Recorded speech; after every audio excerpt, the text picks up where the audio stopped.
What is going on, guys? Dun dun dun dun dun dun dun dun. We are here to talk Superman. The day has finally come. This is huge. This is monumental, everybody. We are witnessing history because a new DC universe has now come upon us. We are witnessing a new chapter, if you will, of DC, a new legacy.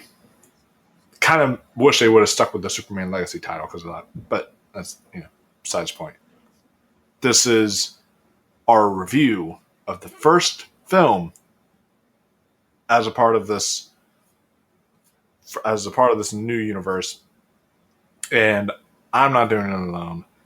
I'm happy to have on with me Tristan, which I know you got to see it on Tuesday. We're doing this review a little later.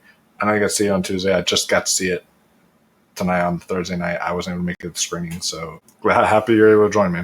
Yeah, I'm really excited to talk about it. I've been itching since Tuesday to come on here and talk about it because I knew you weren't going to see it until tonight. So I was like, okay, I can't say anything. This is still a non-spoiler review, so we can't really go into super deep details, but I'm still excited to get our thoughts out there because I have a lot of thoughts and I've been kind of mulling over them for the last couple of days. So I'm excited to go in this conversation.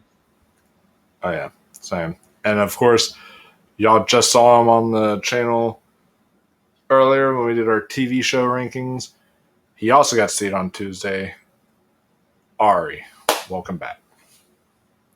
Yeah. Thanks for having me. I'm excited to talk about this very, very interesting movie.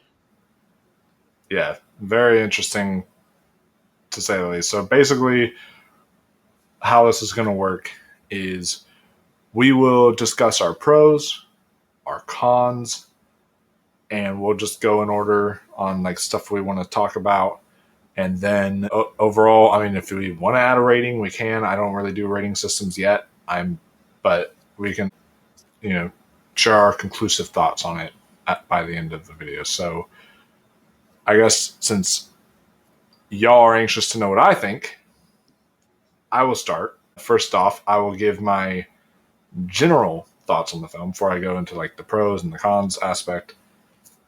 My overall general thoughts. I really liked this mixed bag of a movie for me.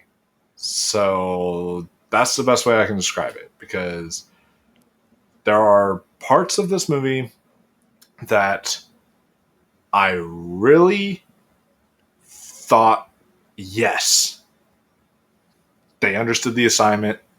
That's it. Then there are parts of this movie that just left me kind of scratching my head. And I was wondering, well, why did they do that?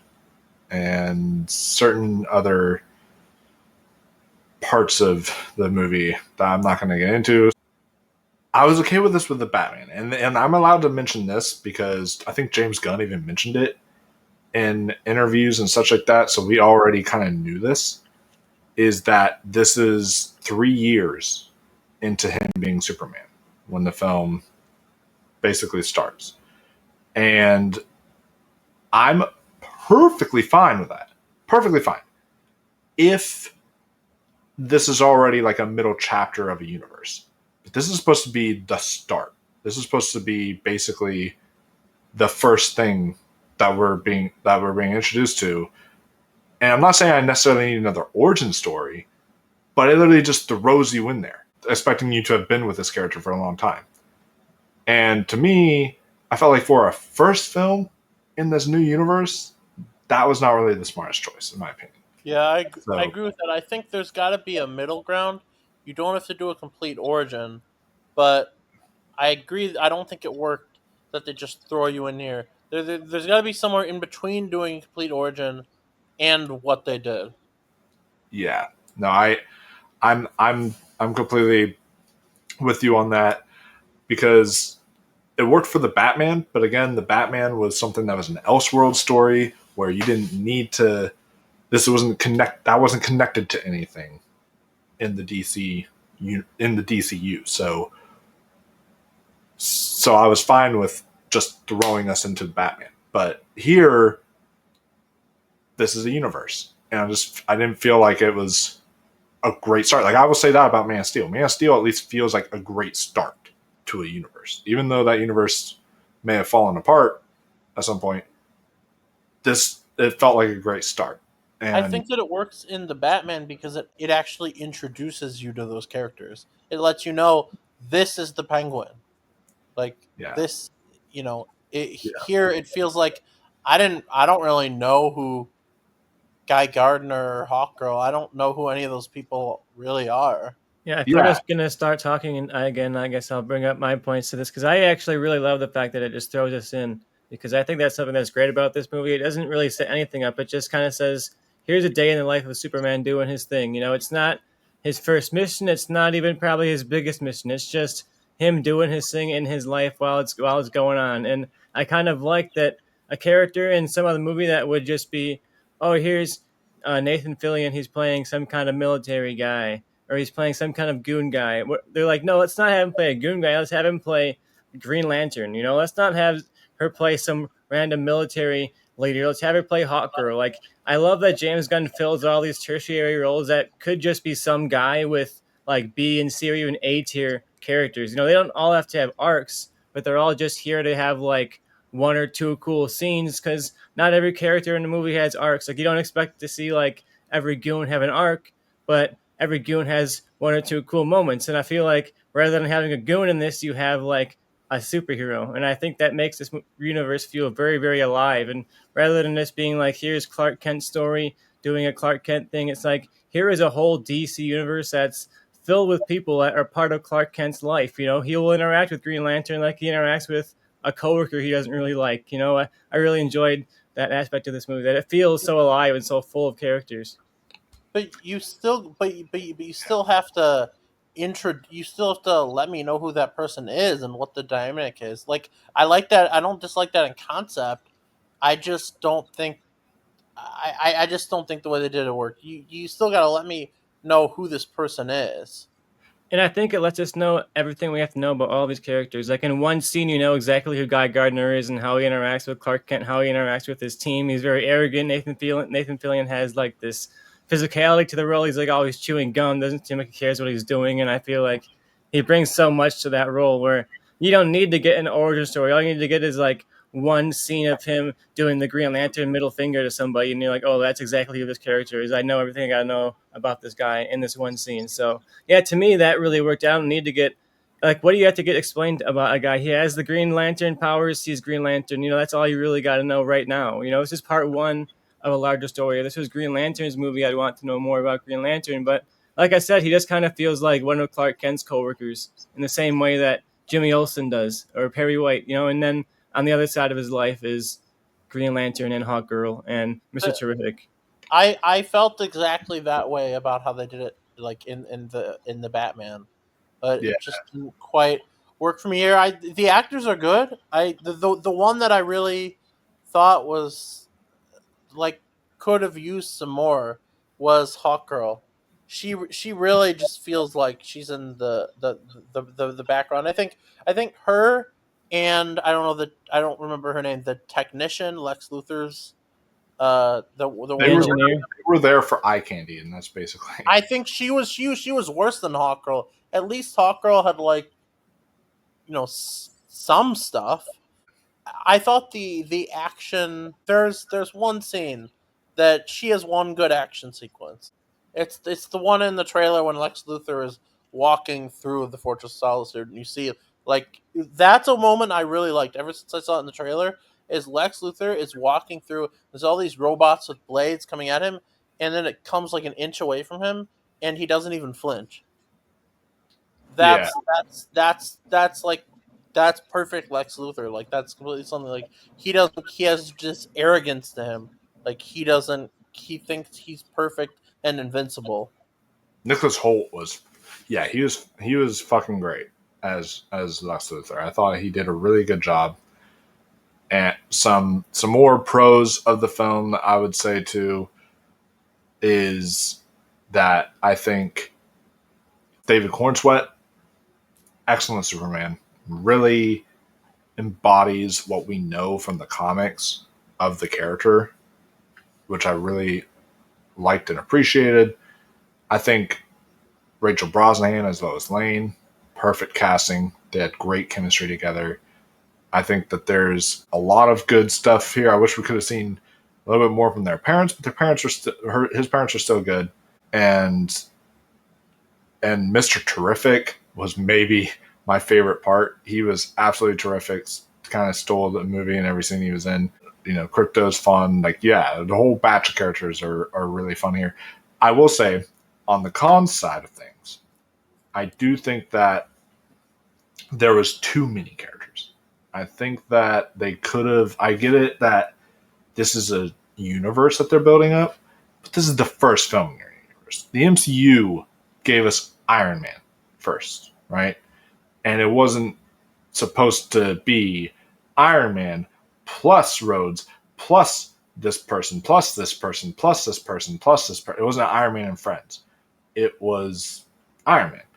And so that's what you got.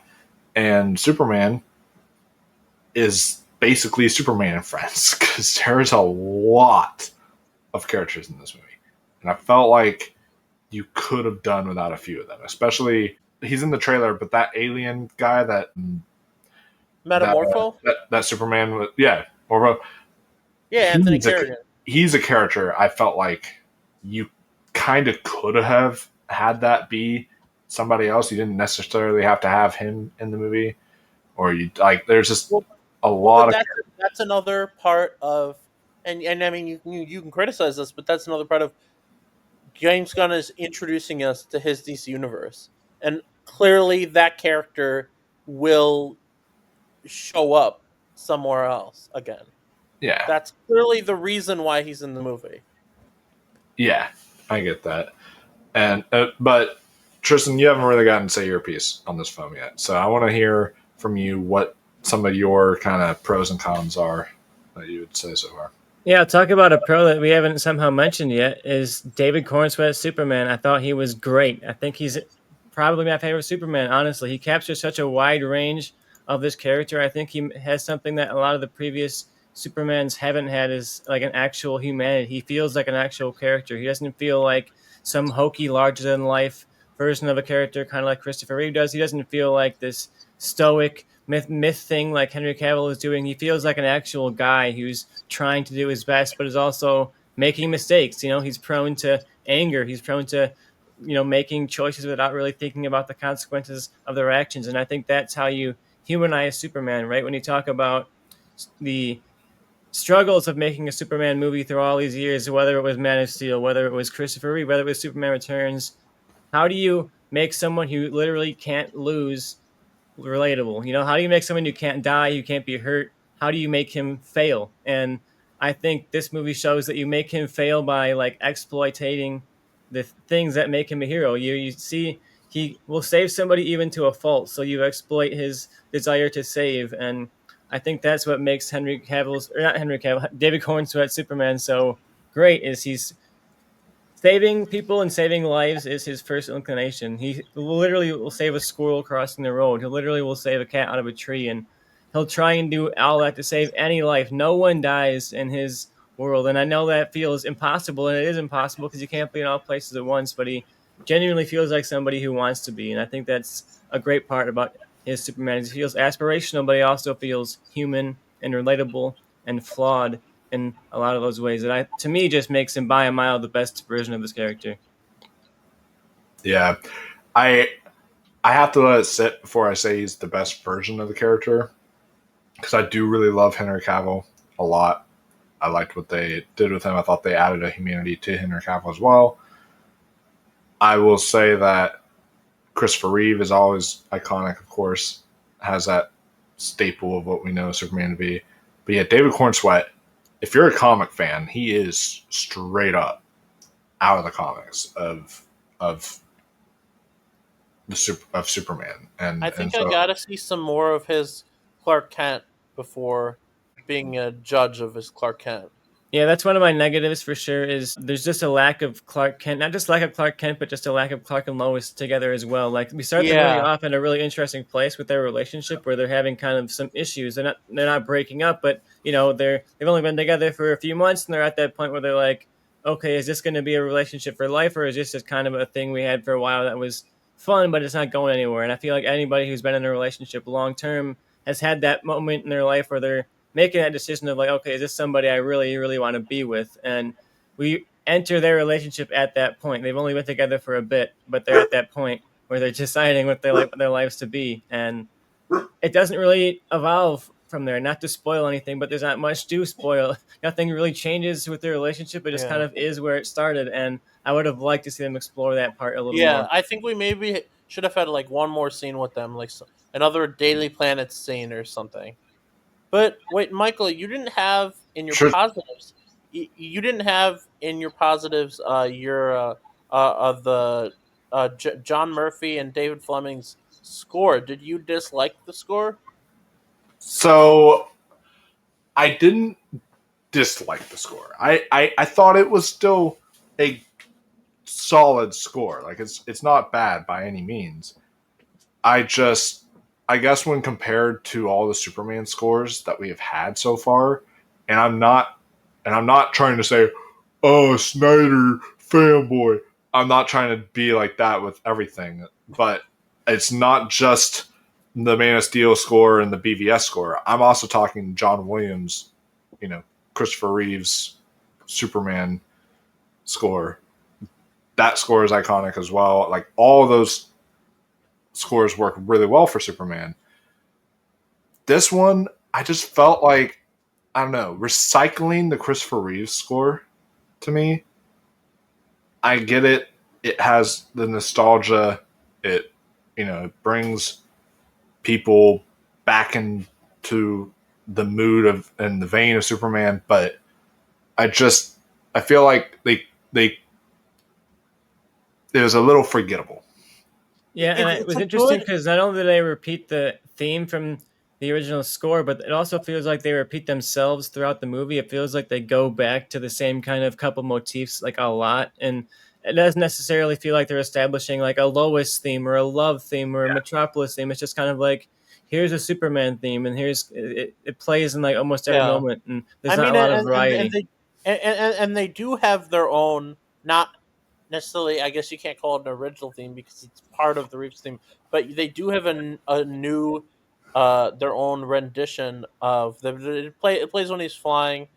Um, it's like a motif from the Reeves theme, but they make it their own theme, which I'm glad they at least did that Yeah. and didn't just literally use the Reeves theme, but they do use the Reeves theme, and it's a good like rendition of it. I like it, but whenever you hear it, it's just like, okay, we're doing this, and it Yeah, just gets annoying because it's like, and John Murphy is frustrating because he's like the perfect guy, he's great. He's a great composer. His score for the Suicide Squad and Guardians 3, I think those are some of the best comic book scores in recent years. And when I heard his Guardians 3 score, I was like, yeah, this is the guy. You either get this guy or Giacchino. Like, this guy, I mean, I You think have a hard he, on for Cheek, yeah, I mean, I think he could have done it. I think this was the right guy for the job. I just would have liked an actual. It's frustrating because when you hear their their theme, their rendition of the original theme, it's frustrating because he's so good at composing like his own rendition of the theme. It's so frustrating because it's so good, and like he could have made an incredible original Superman theme. Like, imagine if Henry Cavill, imagine if that movie just used the Christopher Reeves theme. yeah, he Yeah. would have missed out on one of the best superhero, scores of all time. And I Yeah, think that's something that is like the music here is fine. There were moments where it worked, but I really couldn't help but think about what we were robbed of in terms of another great iconic Superman theme that defines this era. And we talk about this launching a new DC era. I think this is probably the only part to me that feels truly stuck in the past. Like this doesn't, it's not throwing doing throwback lines or anything like that. It's not like having him quote the Reeve movies. It's not like repeating shots. So to me, that was refreshing, but it was frustrating to see them keep constantly going back to that one theme. But yeah, I was impressed by how overall this movie didn't feel like it was nostalgic in the way that it was repeating lines or repeating shots or doing such direct callbacks in So that way. that So, unlike Jurassic World, That's but exactly what I was thinking about. yeah, Tristan, do you want to go through the rest of your positives and negatives? Yeah, I like this a lot more than you guys did. So I definitely think I have Yeah. a lot more positives than you guys have. You mentioned the score. You mentioned that it felt kind of like a DC world come to life, and I mean in the loving ways and the hateful ways that this feels like what the CW is kind of dreaming of being, where it's like you turn around the corner and here's like some random C tier character you've like never heard of before that's just kind of like doing his thing. And I love him. This you've seen this in the trailer and in the posters where Clark and Lois are standing, and in kind of the background is like this cosmic being like fighting in Metropolis and behind there. And I love that moment because it shows how different this is to something like the MCU, where the MCU is basically just our world, but there's MCU characters in it. The everything just kind of feels like our world. The technology is all our world. The history is all our world, but there's just slight alterations that allow Captain America to be in World War II. And to me, when and there can be a cosmic being fighting in the background, and Superman just like, you know what, they got this. There's a Green Lantern out there. They're fighting it. They've got this. Like that just feels like such a totally different world than our world. It feels like an alive world, a comic book world. And this was described as like the most comic book movie that James Gunn's ever made. I don't know about that, but it certainly is the most Yeah. like alive and like animated. It feels like Superman the animated show. It feels like I said, the CW, not in terms of quality, but just in terms of like the ambition of what those living and breathing TV shows tried to be. And I really appreciated that about this, that it felt, like I said, like not just the beginning of it wasn't going around saying, oh, and this character is going to get a TV show, and this character is going to get a spinoff, and this character is going to get this. It just kind of felt like a natural story within this world. I never felt like James Gunn was sitting there saying, and here we're going to pitch the spinoff about this character. It was just like, oh yeah, this character is in this scene because they would be there. And it never once felt like he was trying to pitch me a universe. It just felt like a story. It felt like he's Yeah. introducing you to this universe.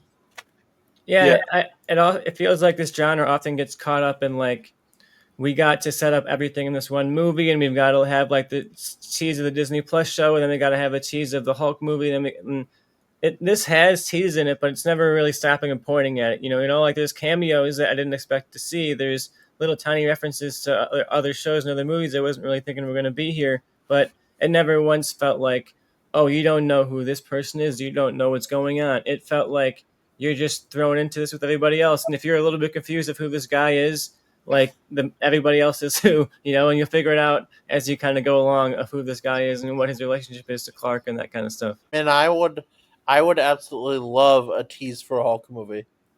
But That'd be awesome. I hope that We've had lots of teases. We've never had anything come to fruition. That's the frustrating part, Yeah, I hope that going forward, they do the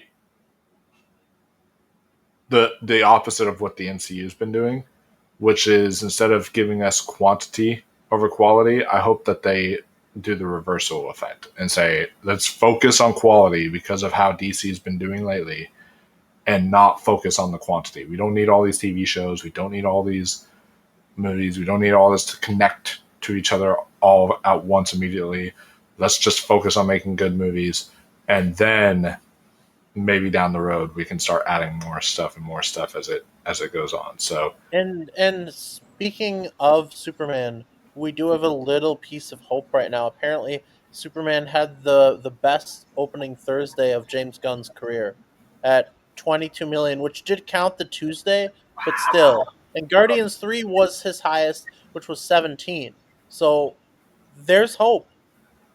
yeah, that's what the S stands for. Hope. Word of mouth, if anything, is going to save this movie and make it a success. Word of mouth, and the reviews are great. Audiences are loving it. Oh yeah, So- audiences are loving it. Which I was worried about watching it because, not to get political here, but I was worried that watching it there's going to be certain people who are just automatically going to shut this movie off. And I've noticed lately with certain stuff when it comes to reviews that anything that leans more political has usually, unless you're V for Vendetta, that's like magical powers. But unless you're V for Vendetta, anything that leans political usually is like lower tier with the audiences because they're like, oh, I don't like to be preached to, all that kind of stuff. I mean, it's political, but like, I don't know. To me, like, I mean, there's the one political thing in this movie is presented in such a cartoony way that I feel like that in that regard, in that people are like, oh, this isn't real life. This is just like a cartoon. Yeah, yeah, and Yeah. all the news, all the people there, they don't feel like real news anchors. You know? They don't. It feels like you're watching a Superman cartoon, which was the goal.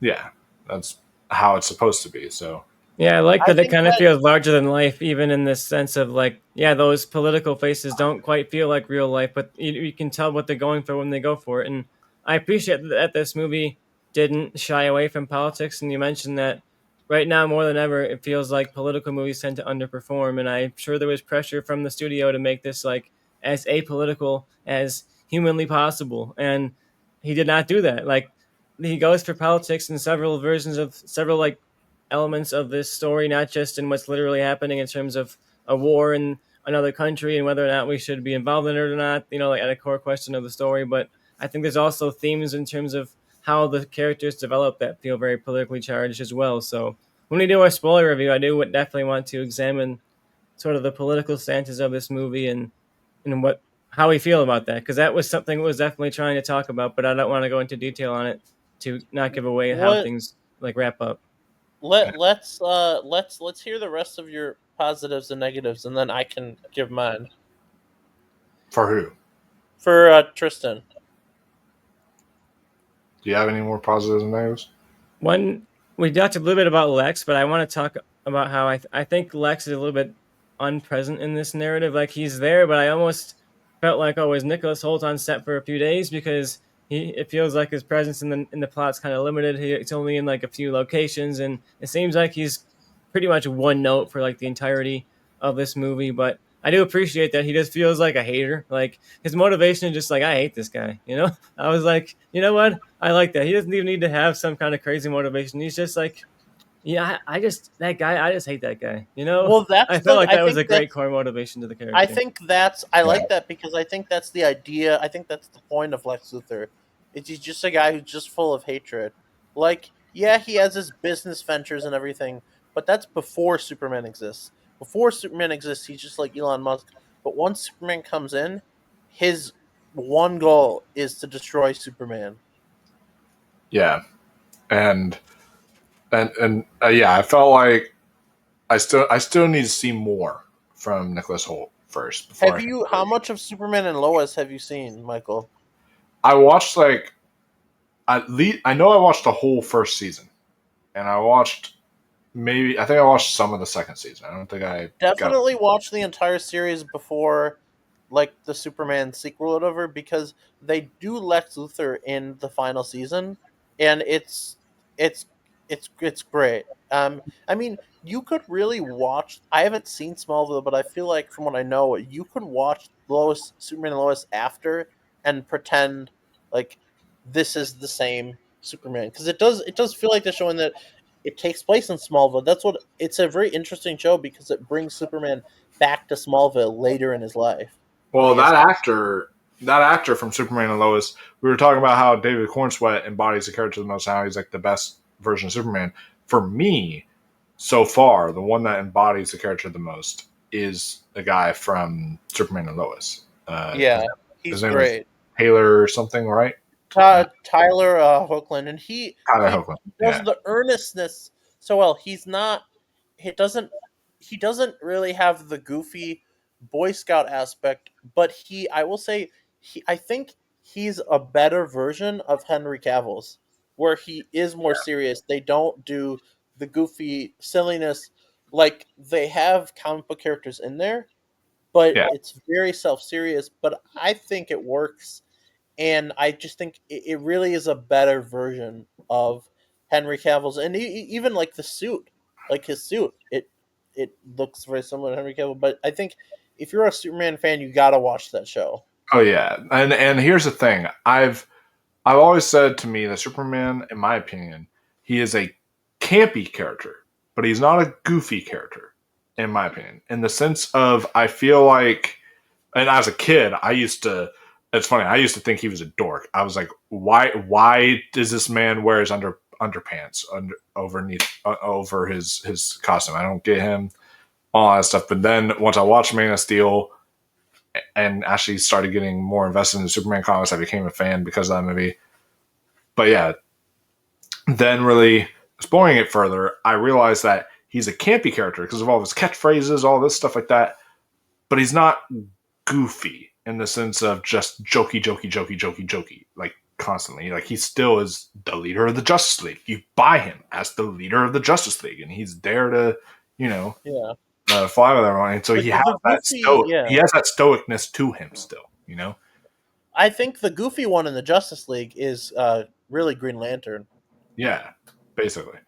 So You can feel that from this movie. Nathan Fillion is definitely playing up the goofy, and you get the sense that this is a guy who doesn't really care that much. He's here because he has the power. He's kind of doing it like it's a job, but like, I can't wait to see how he plays out with more time. Like, as he develops, does he become more heroic? Does he become more, good natured? Yeah, I was referring to Hal Jordan, but he's I see. I think he's goofy and comedic in a different way, whereas Hal Jordan is just like a jokester, like kind of like the Flash is in the Flash movie, but where Guy Gardner is different, at least in this interpretation, he's an asshole.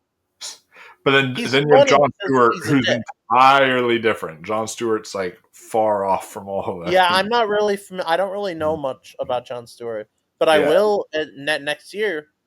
Yeah, when we get that series and everything. Lantern show.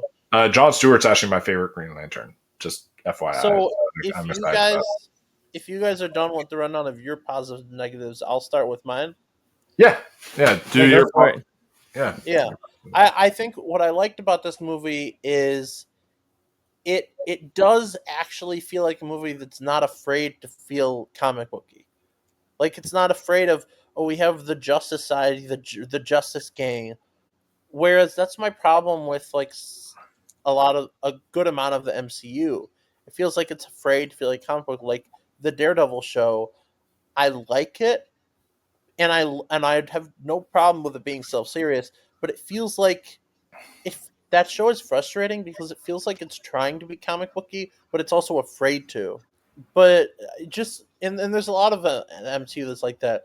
And obviously every movie shouldn't be the same, but there are definitely some stuff in the MCU that feels like it's afraid to. I think the cartoony, to me, this movie feels a lot more like an episode of an animated Saturday morning cartoon than it does a comic book. And that, I think that's an aspect that a lot of people are maybe going to really love about this movie.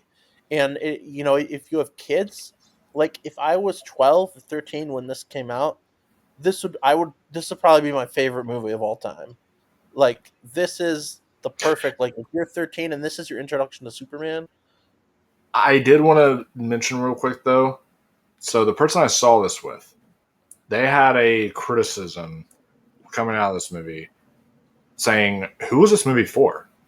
And the reason why is because there is some stuff that kids are going to love, like with crypto, like with the goofiness and all that stuff. But then there's some jokes, especially from Guy Gardner, some stuff that, all I'll say, sex toy. Stuff like that happens that you're just like,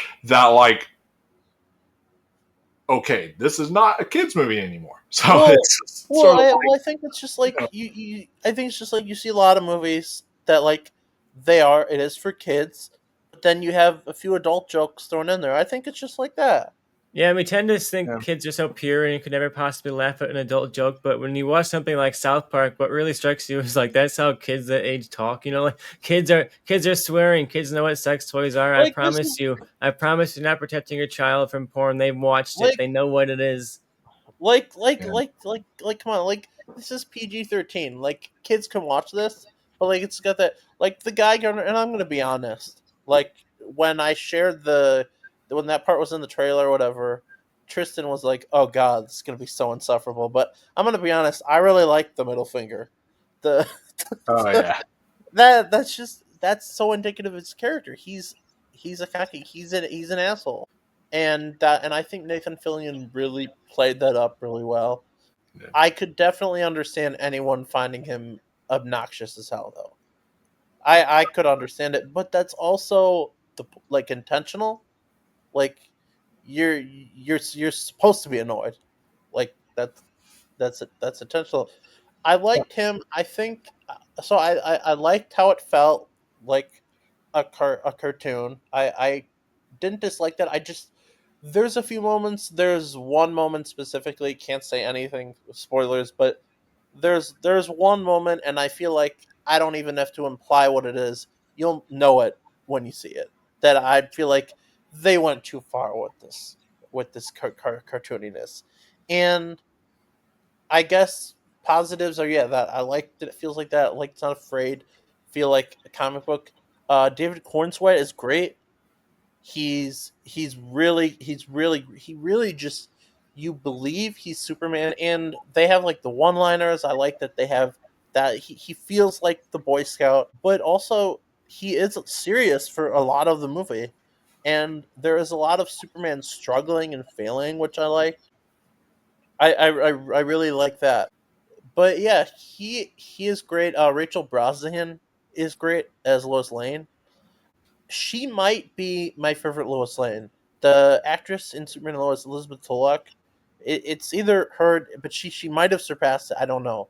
I do think I might have to see a little bit more of her to because that's a problem with the movie. I would have liked her to be a little bit. I don't know if it's that she's not in it enough to do, or I don't know, but she was great. I I think a problem like this movie is having is that a lot of the characters are kind of playing the same performance throughout. Like Lois is not really given a chance to do more than one note. yeah. Neither is Jimmy. Neither is She doesn't Lex. get a And lot of development. Yeah, that's right, and that's I think that is a precedent to there being too many characters in this one movie.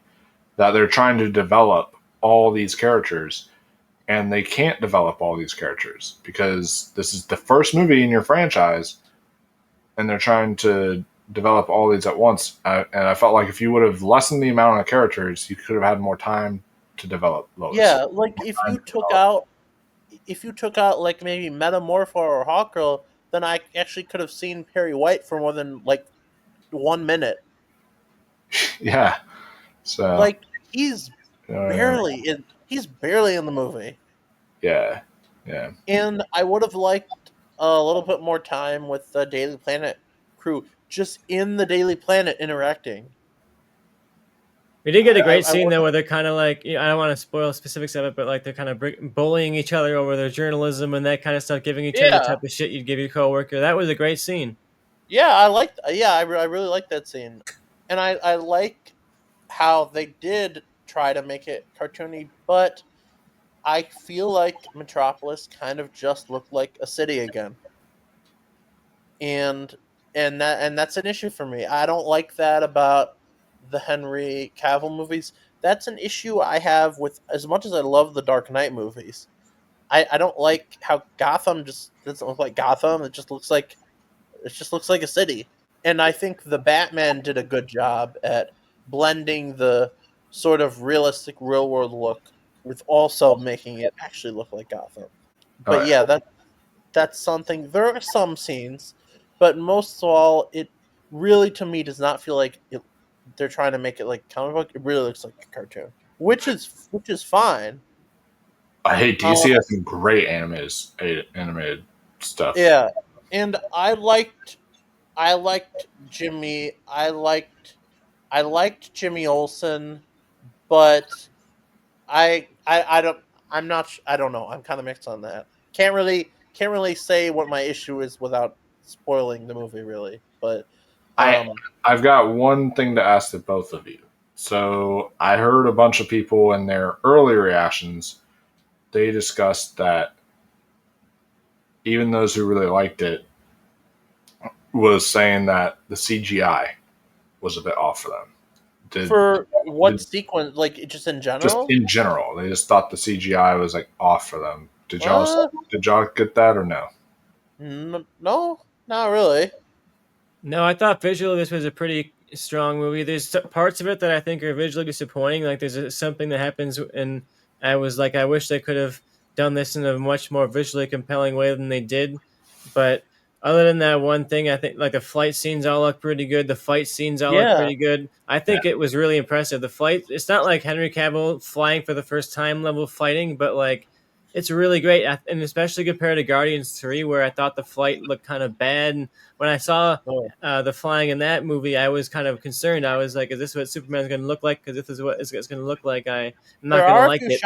There are a few shots in this where they do and it like there's shots that are shot in that way, but they look a lot better. Like there's just way more in the frame, a lot more color, a lot more going on, and you can see James Gunn has improved quite a lot. He's using the same lens, but it looks way better in terms of like how he's framing it. So yeah, I love the way this movie looks, and I don't necessarily have the eye to hate bad CGI, so maybe there was stuff I just didn't notice. But yeah, to me, I thought it looked really good all throughout. I mean, I have issue with CGI from time to time, but I don't think this. I mean, I think honestly, all the VFX in his movies, I've never really had an issue with this. I had an issue with in the trailer. It looked like that one shot of him flying, it looked weird. But overall, like if you look at Starro in the Suicide Squad, like that is like, oh my god, like that's incredible. Oh, yeah. And I think the kaiju in this looked phenomenal. I mean, that was the one part when I saw the trailer. It was like, why does that look great? Some of the other CGI, not when I've seen the movie, that sequence is, oh my god, that looked so good. Oh, yeah. Yeah, I agree with Tristan in that there's some visuals that don't quite work, but I never had an issue with the CGI. And I don't know if there were scenes with Crypto where it was a real dog. I think there was some, but the CGI for Crypto looked great. Like that, like we have come so far because not for 1 second was I like that does not look like a dog. And that's another thing I liked is I like Crypto a lot. I thought it was a lot of fun. And I was concerned when I saw the trailer. I was like, well, no, I shouldn't mention that. No, yeah, I was concerned how much Crypto to bring up because I didn't want to spoil how much he's in it, how prominent he is. But like, oh my god, what a scene stealer! You know, you wanted to clap and cheer. When the credits come up, I was like, they got to put Crypto's name up there just so we can clap. You know, like we got to cheer for this dog. Speaking of, I will mention this. I did because I'm reviewing it, and to be a reviewer, you have to sit through the whole movie. So I did sit through the entire movie, even the post-credit scenes. And all I'll say is that what you mentioned reminded me of them, but all I'll say is both of them utterly pointless. If you have to go up and leave during the credits, if you have a date, if you have to get back home to the babysitter. Yeah, if you're sitting there and you're saying, I hated this movie, but maybe the post-credit scene will turn it around. You should turn yourself around and walk out of the theater. Not spoiling anything, but the first after credit scene, it's literally a moving screensaver. Like, yeah. It's maybe the most pointless. It might be the most pointless post-credit scene I think I've ever seen. Like it's very. And then the second, if you like the joke after credit scenes, that's what the second one is. You know, if you wanna see that, but if you don't, brings me to a good segue because I want to mention before we wrap up the review that if this whole movie, your enjoyment is purely based not on if you love the character or hate the character, your enjoyment of this movie is solely based on if you like James Gunn's humor. Because if you do not like James Gunn's humor, this movie's not going to work for you. But if you do like his humor, boom, there you go. You got yourself a movie to look forward to. Yeah, I think if you really don't like James Gunn humor, you're going to have a huge issue with that because it's full of throughout the movie. I do think his humor works in the setting of Superman, though. I feel like his humor is there, but it definitely feels like it's less there than it is in maybe any of his previous movies. This is But I not don't as think comedic as any of the Guardians films. If you're going into this saying, I don't want to be laughing at every sequence, you're not going to be laughing nearly to the level you're laughing in like the first Guardians, but it's maybe on the tone level of like the third movie of the Guardians trilogy where yeah, it was but I certainly don't moving think towards a darker point. But yeah, I don't think this is too hard. Like there's comedic moments, but this is not like a laugh fest every second, and I feel like you treat people away by saying you're not going to like it because if you don't like James Gunn's comedy, you're going to hate it. But this is not super comedic. Like there's comedic parts, but the plot is not comedic. But Like I wouldn't Superman's say not there's comedic. but I wouldn't say there's a significant amount less. Like there is less, but it's not like a ton less. I would say significantly less. No one's doing dance offs in this movie. There is I'll talk about it after this post stream because it might be considered a spoiler. There's a reaction from somebody in this movie, something that happens. My friend turned to me like saying like, "Oh my god, is it okay?" I literally was laughing straight for 5 minutes. The face that the person makes was the most hilarious face I think I've ever seen in a reaction. It was so fucking funny. I died for like 5 minutes straight. So it's one of those things where you are gonna have to. That is still a big part of it because of Guy Gardner, because of Mr. Terrific. He has a lot of James Gunn quips that he throws out there.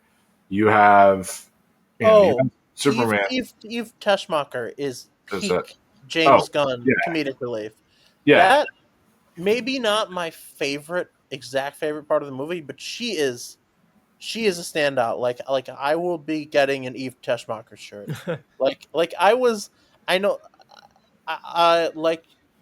I know Tristan was a little worried that they were making her like an influencer, but I was so satisfied.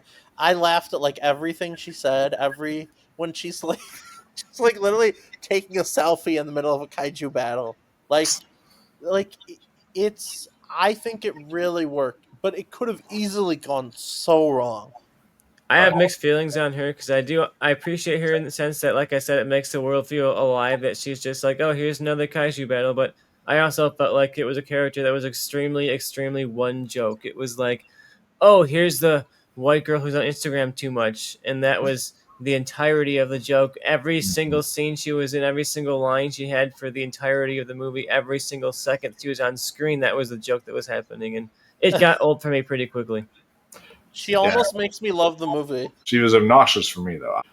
I mean, I think we've pretty much covered everything we can, non-spoiler wise, for this movie. There's really not a whole lot else to discuss, non-spoiler wise, but I think for me, I'll just wrap it up by saying I think this is a really solid start to this universe. I know technically all you people in the comments are going to be but technically, it's the Suicide Squad is the start.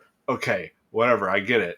Peacemaker is canon. But technically speaking, in the DCU, this is the start of the movie. Well, actually, technically, Creature Commandos is.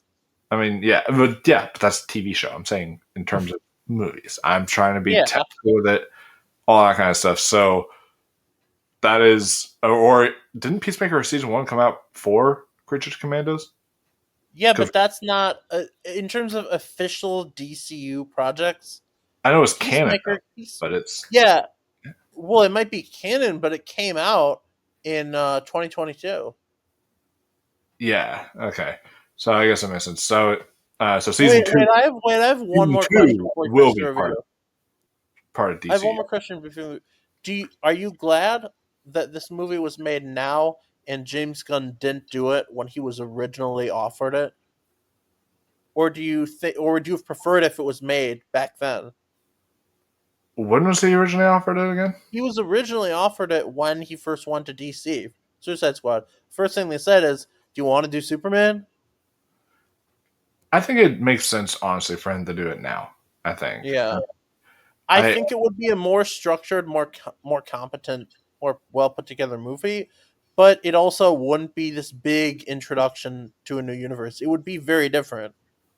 Yeah, Yeah, I Yeah, think it was a good call to give him like sort of a practice round with Suicide Squad. Here's characters that are kind of already established. Here's a world that's already ticking. Like, see what you can do with it, and especially when you look in like the hindsight of history, I'm glad that we didn't get this like right as the beginning of 2020 happened. It might not have been the best thing Yeah, for the imagine franchise. this coming out in 2021. yeah. No, It would be making more money though, because that was before superhero fatigue really set in.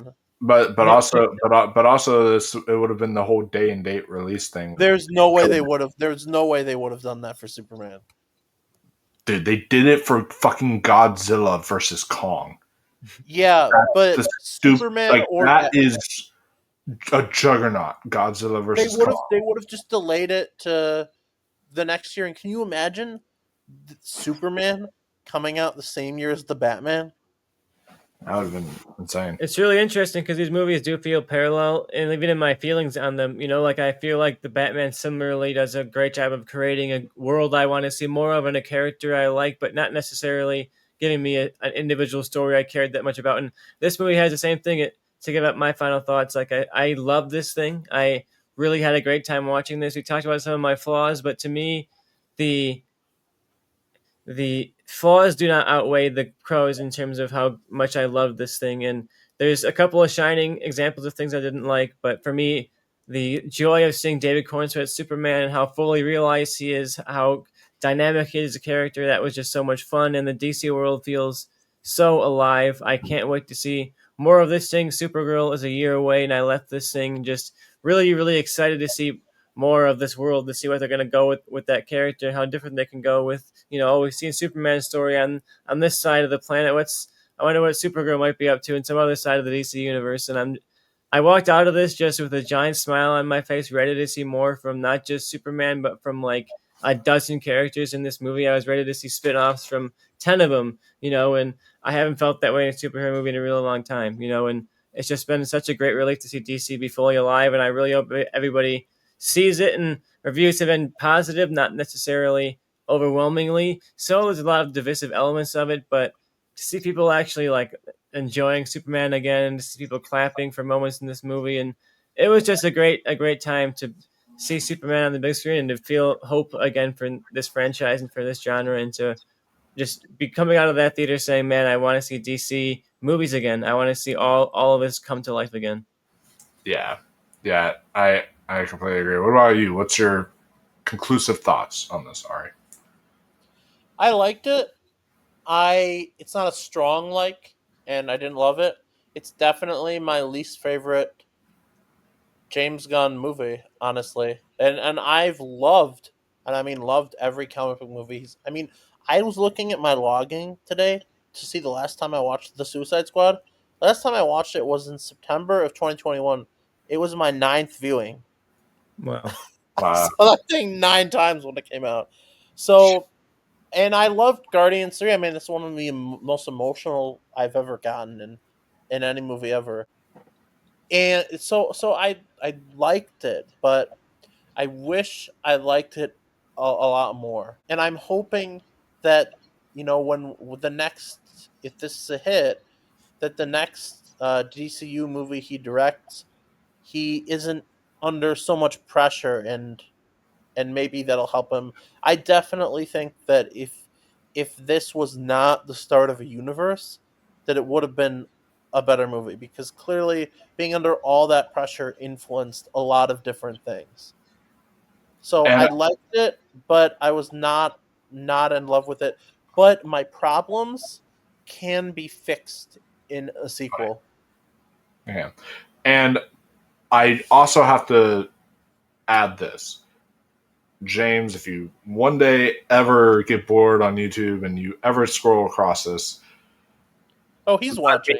let me He's here. yeah, he's here. He's watching. He definitely is. Let me tell you something. All right. I understood why y'all did it for Superman. Supergirl, that your next film in this franchise does not need to have a production budget of like 250 plus million and then have marketing make it go up to 400 million. You don't need to have a $400 million movie for your next film.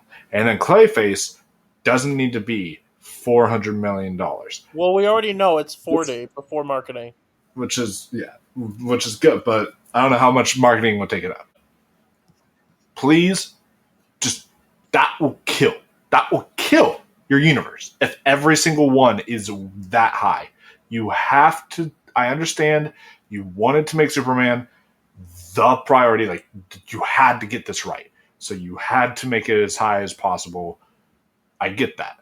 There's a chance it could fail because of that, but I get that. You took the leap. You took the risk. Reports from early 2025 indicated that the production budget for Supergirl was around $225 million, but other sources from late 2024 and this year suggest the budget could be in the range of $275 to $325. So they're not listening to me. All right. So James, you're not listening to me. All right. Cool. Go ahead. Ruin this. Hashtag pray for Supergirl. Hashtag the return of Sasha Calle. Yes, Sasha Calle, who was, in my opinion, screwed over. I think she's excellent Supergirl. That is our thoughts on Superman 2025, the DCU startup film, Superman. Really fun time at the movies, guys. And that's at the end of the day, that's what we go to these movies for. It's fun time. This is a fun time at the movies. As far as stuff coming up, guys, like we mentioned, our spoiler review will be on Sunday. That's going to be live. We're going to have a live kind of spoiler discussion with people, whoever want to come in and chime in and talk their thoughts on stuff. Feel free to do so.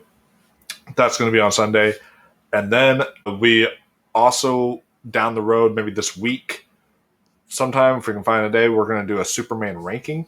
So, like, ranking the franchise of Superman of all the films that have come out. We're going to do a DC ranking as well. Ranking DC films, stuff like that. And, while we're just in this DC mindset this week. And, of course, then you have the next weekend where, you have I Know What You Did Last Summer and all that. But also, I want to say something really cool.